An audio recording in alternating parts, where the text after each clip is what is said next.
Embargo, the invisible weapon in global economic warfare. What is an embargo? Why does the United States have the authority to impose embargoes on other countries? And why do countries like Cuba, North Korea, Russia face prolonged difficulties spanning decades? The answer lies in the embargo policy, a powerful strategic tool in an era without gunfire, but full of silent battles. What is an embargo? An embargo is an economic, trade, financial, or technological sanction imposed by one or more countries to pressure the targeted nation to change its policies or behavior. This is how major powers, especially the U.S., punish countries considered to be acting against the international order or interests they set. Why does the U.S. have the authority to impose embargoes? The U.S. holds a central role in the global economy, possesses the world's leading economy, dominates key sectors such as finance, technology, energy, and defense, controls the USD, the world's reserve currency, is a permanent member of the United Nations Security Council with veto power. Thanks to this, the U.S. can unilaterally issue embargoes and bring allies on board, causing the sanctioned country to be almost completely isolated.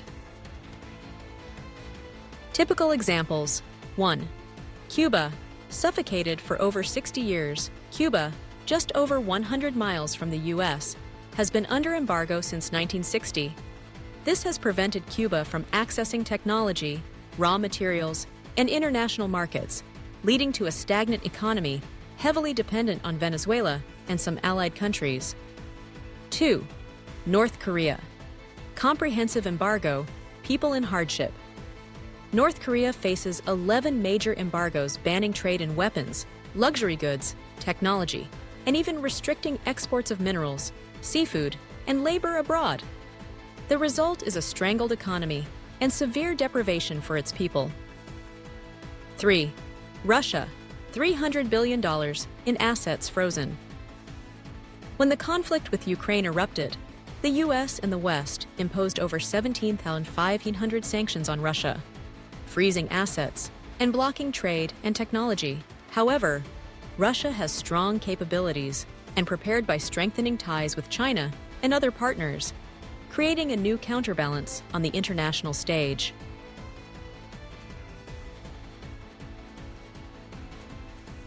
The strategic nature of embargoes are not merely deterrents. They are power tools to control geopolitics, forcing other countries to adjust according to the sanctioning nation's wishes. If military war is an open weapon, embargoes are an invisible weapon, but equally effective, weakening opponents without firing a single bullet. The unfairness of embargoes. Some countries are heavily sanctioned, while others with similar actions remain immune. For example, the U.S. opposed the Azov battalion in Ukraine for extremist ideology, but immediately supported this force when Russia launched its military campaign, or Turkey's intervention in Iraq without facing any sanctions. This raises the question, are embargoes truly about justice or about interests? Backlash, a double-edged sword. Embargoes not only harm the targeted country, but also negatively affect the sanctioning countries.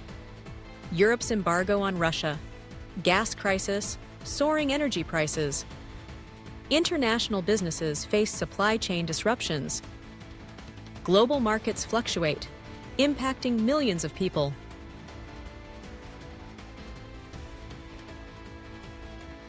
The rise of a multipolar world.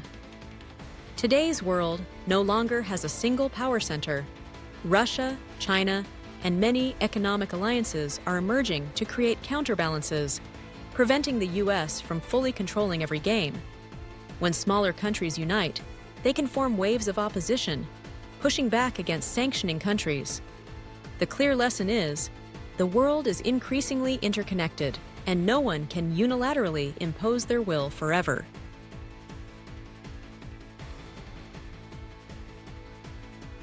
Conclusion. Embargoes are a powerful strategic weapon in the era of globalization, but they are also a double-edged sword. If not used carefully, they harm not only the opponent, but also the country applying them. Leaders need to prioritize the people's interests, choosing dialogue over confrontation, cooperation over imposition. Because whether military or economic, war ultimately causes the greatest harm to the people. If you are interested in deep topics about global economics and politics like this, don't forget to like, comment, and subscribe.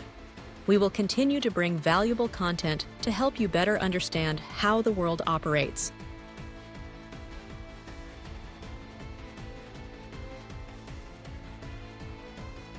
Comment. I watched until the end.